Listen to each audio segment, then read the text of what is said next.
Hi, my name is Dr. Deborah Acorn. I'm a professor here of psychology at Landry University, and I began teaching here in 1989.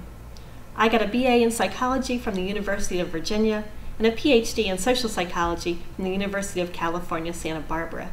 My graduate training was in an area of psychology called social cognition, which is about how we process information about other people. As a graduate student, I did work in impression formation, which is how we form first impressions of people, and in stereotyping, which is how we form ideas about groups of people.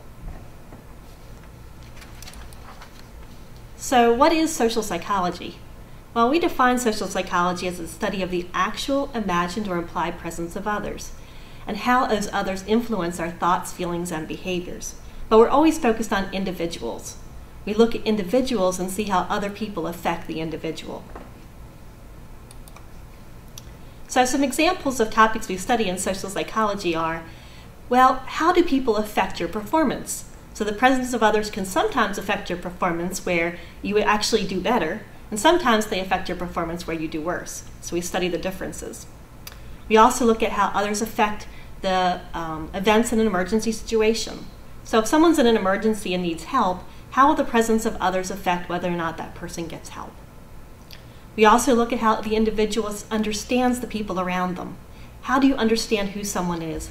And also, how do you understand who you are? We look at how individuals conform to groups and why they conform to groups. Why do you go along with other people? We look at factors that increase your liking for other people. We call that attraction. We also look at things like attitudes and persuasion. How do people persuade you to change your opinion about something? In terms of my training and background, as I said, I received a BA from the University of Virginia, and these are some of the classes that I took. Experimental psychology, cognitive psychology. Cognitive psychology is how we learn about things, how we remember, how we process information. Psycholinguistics, which is the language use. Physiological psychology, brain and behavior. Advanced social psychology, abnormal psychology, personality psychology, and perception.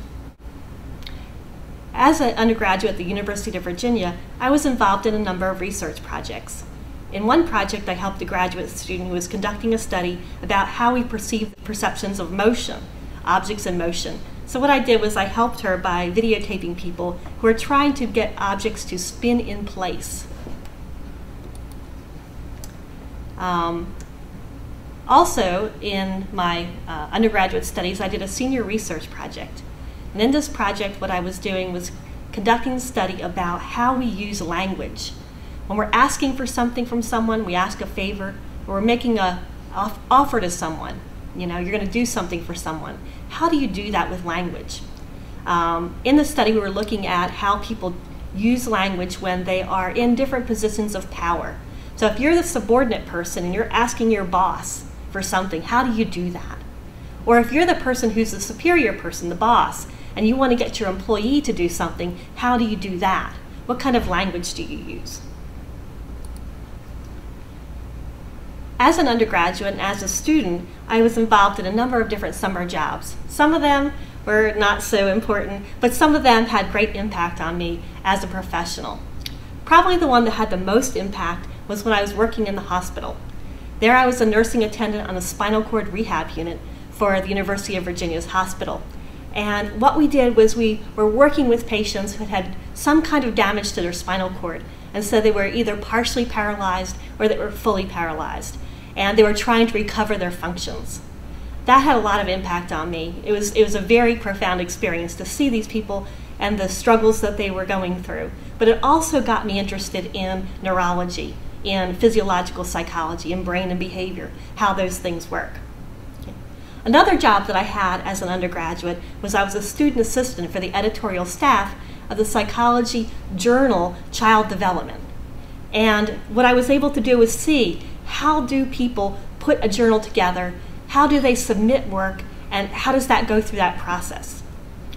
Another experience with a journal occurred in graduate school.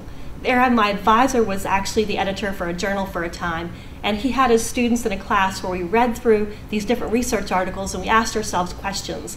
Is this a good article, or is this maybe not so good? And so I got a chance to see articles that were submitted that were really good work and other articles that weren't so good.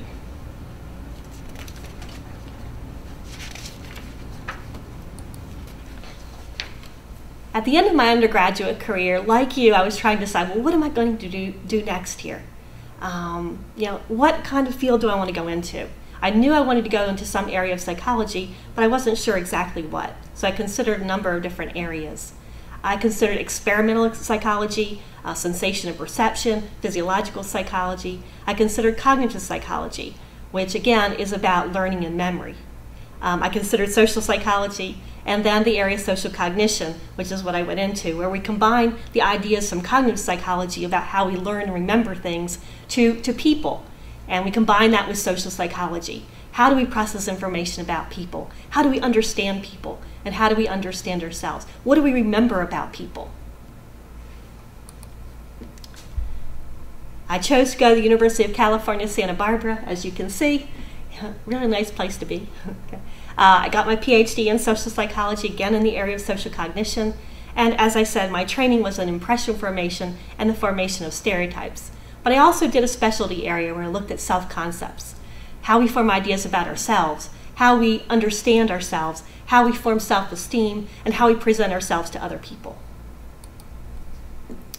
At the end of my dissertation, I did an experiment where I was looking at how people process information subliminally. When we're talking subliminal, we mean it's below the threshold of perception, so you're not conscious of what it is you're experiencing. It's outside of conscious awareness. And I wanted to see if people could form associations between things that were subliminal, where they didn't really process that consciously, and things that were more conscious. And then I wanted to see if that would affect their impressions they formed of another person. Unfortunately, it was a bit inconclusive. Then I came here to Lander, and since then I've taught a number of different courses. I've taught general psychology, I've taught research skills, social psychology, cognitive psychology, physiological psychology, personality psychology, history and systems, the research methods, the statistics, women and men, which is the global issues class, and a number of special topics courses, one on the self, one on stereotyping and prejudice, one on attitudes and persuasion. I've also been involved with individual student research projects, which I'll talk about here in a second. I'm also the teaching assistant coordinator for Psych 101 and now Psych 102. The TAs are going to be involved in this program, making presentations to students to help them review their material. And those of you who are in general psychology are going to be part of this program, so you're going to meet the TAs. Also at Lander, I've conducted certain research projects just to give you an idea of some of my interests. We've conducted a project on the influence of priming aggression. We make people think about aggression, on their later aggressive or non-aggressive behavior. We've looked at priming the idea of friendliness or hostility on interpersonal distance and how close you would sit to a person. Looked at perceptions of peace. How do people see peace in the world? Okay, if you think about peace on earth, what does that mean to you? In their nation, if our nation's at peace, what's that mean? Or your community, if your community's peaceful, what's that mean? Or if you have a peaceful life, what does that mean? Those ideas about peace are different depending on which context you're talking about. I've also looked at student evaluations of professors, some of the factors that change people's evaluations of their professors. We do want you to get involved in research if you can. Take advantage of these opportunities. In Psych 260, you get the basics of the process. How do we do research? What's an article? What are the parts of the article? How do we write it up? Then in 221, if you choose to do that, you'll get to take a step forward and get experience with a project. It might be your project, it might be a professor's project. In 330, you'll get the more detailed information about how we do research, the why of it, the how of it, and how does it all work? What are the different kinds of studies we might do? Then in 331, you're expanding your skills. You're doing a research project in the class, but you're also learning about statistics and how those are used to analyze data. And then in 421, hopefully you'll have a chance to do that. You'll get to do your own project, okay, a senior project. And there you'll collect data about something, and hopefully your hypotheses will be supported by the data. And I tell my students when you get to this point, if it is true, if your hypothesis is supported, then a party's going on. We're all excited, a party's going on. And you get to do something with that. Okay, now whether it works out or not, you can still do something with that information. Hopefully you'll be able to do a conference presentation of some sort, maybe a poster, or maybe some kind of presentation itself. You get to tell others about what you found. All right, so what do I expect from students?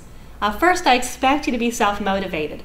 That's really the goal of college, is that we give you these opportunities. You've got opportunities to learn, but you choose what to do. You choose what to learn, you choose your goals for college and beyond, and you choose the opportunities you're going to take advantage of and the things that you're just not able to do. You're able to do at that point. We do want you to ask questions, so please don't be timid about asking questions. If you ask questions, then we use that information to try and figure out, well, what don't students quite understand? What are the confusions? What can we do about that? And if we don't know something, you've asked a question, and we don't really know the answer to that question, we'll try to find out or find some sources for you. We want you to think critically. Now, we live in a world where information is just overwhelming, but amidst all that information, you've got to know why you believe what you believe. Be willing to examine the sources. Be willing to examine what the evidence is.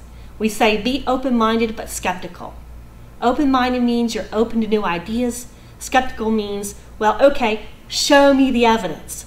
What's the evidence? And always be thinking for yourself. Communication skills, really important. Employers highly value good communication skills, whether it's oral or whether it's written. Mostly written. Okay, they really want people who can write well. So take advantage of every opportunity to improve your skills, and we give you those opportunities. Be a serious student. Okay? Consider college your first job in your career. Okay, this is your career path. So be on time to class, be organized, try not to take shortcuts. I know we all get kind of crunched sometimes, but anytime you take a shortcut, you're really shortchanging yourself. And remember, your professors are going to write your recommendations. So what we see in class, if you're late to class every time, if you're a slacker, that's what we've got to talk about. And that's not the image you want us to have. Okay, so be mindful of the image you project. So we're welcoming you to the Department of Psychological Science. We look forward to working with you. If you have any questions, please feel free to stop us and ask questions. We're really excited that you're here. Enjoy your time at Lander. Okay, this is another key thing. There are lots of opportunities, take advantage of them. There are clubs to belong to. We kind of encourage you to belong to the Psych Club if you want to get involved in the department. And take advantage of things like the outdoor activities. Okay, so enjoy your time here and welcome. Thank you.